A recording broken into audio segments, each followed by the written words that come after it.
Hi everyone, I'm Nicole, and you may or may not already know that if you watched my introduction video. Um, but I am a discussion leader for this week, and I'm so excited to talk about this week's readings with you because I found them super interesting. And I know that in the Reclaiming Conversations book, it had like one section that was focused on specifically like family, and I'm just super interested in the relationship that technology, or like I guess the role technology plays within family life. And so that kind of relates to one of the stories that or I guess both of the stories. It's kind of two stories that I'm going to be sharing, but they blend together. Um, but the story that I'm going to share with you. So my dad is a business owner, and he's just a super busy, like hardworking guy. And that's something that I really appreciate about him. But he has to take a lot of phone calls as a result. Like we found, like we've literally gone through his phone and counted how many phone calls he gets a day, and it's over 100 phone calls, literally.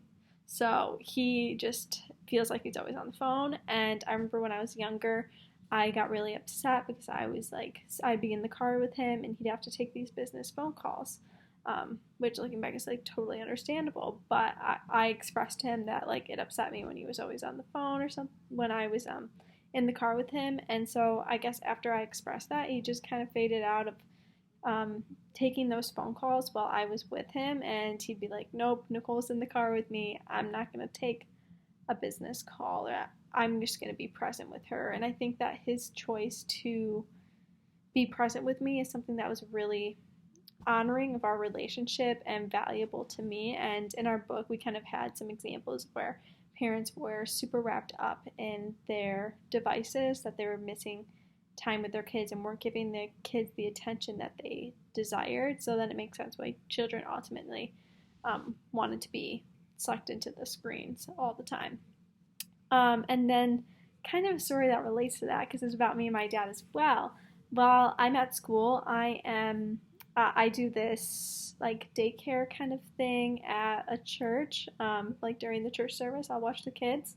And one time, my dad called me during it, and he was like, "Why is Nicole not answering her phone? Like, what's going on?" Because he didn't know that I was at this church service, and then he got really frustrated with me about not answering my phone. He was like, "Don't you have your phone on you, even though you're like doing this daycare?" And I was like, "No, I like totally leave my phone out of the room." And he was like, "Oh, that totally makes sense. Like, I'm glad that you do that and you're actually present with the kids and not on your phone while you're watching them." Um, and I think that's just something that I really value as well. And maybe that's something that I gathered from him in the way that he kind of taught me. Don't be on. He chose not to be on his phone with me, and I've chosen when I'm watching these kids to not be on my phone when I'm with them and to be really present with them. Um, so yeah, that's kind of like my two intertwined stories. But then for my discussion questions, my first one is, can you describe the push and pull relationship you have with technology? Like probably more in specific your phone. Because I know that when I talk to a lot of people, I feel like, specifically with young people and like mainly probably social media, I feel like a lot of people are like, oh, like have social media for some reason, they have a smartphone for some reason, but they have all these reasons why they're like, I hate social media, or I hate having my phone on me all the time. I wish I could get away from it. So I guess like I'm kind of wondering like what are the reasons that you want your phone? So those like pull reasons, and then what are those push reasons? The reasons why you wish you could have some separation between you and your phone or social media, or whatever it is. Then my next question is, do you have solitude in your life right now? So if so, what does that like time look like for you? And if not, what would you like to do in order to find solitude in your life? Or maybe that isn't even something that you want, and why would that be? Why is that? So yeah, the chapter just talked a lot about solitude, and I'm kind of interested because I know personally I struggle to find solitude in my life, so I want to know what other people are doing to find solitude and like quiet time.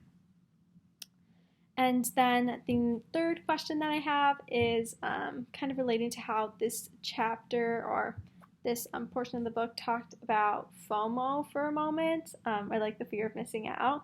And I was kind of wondering what role FOMO plays in your life. So is it something that you feel like is relevant to you, like maybe in the past, or is it like present to you in your current or present in your current life, or maybe is this something that you anticipate experiencing to be, or like maybe you anticipate FOMO to be relevant to you as you continue on with your life post grad.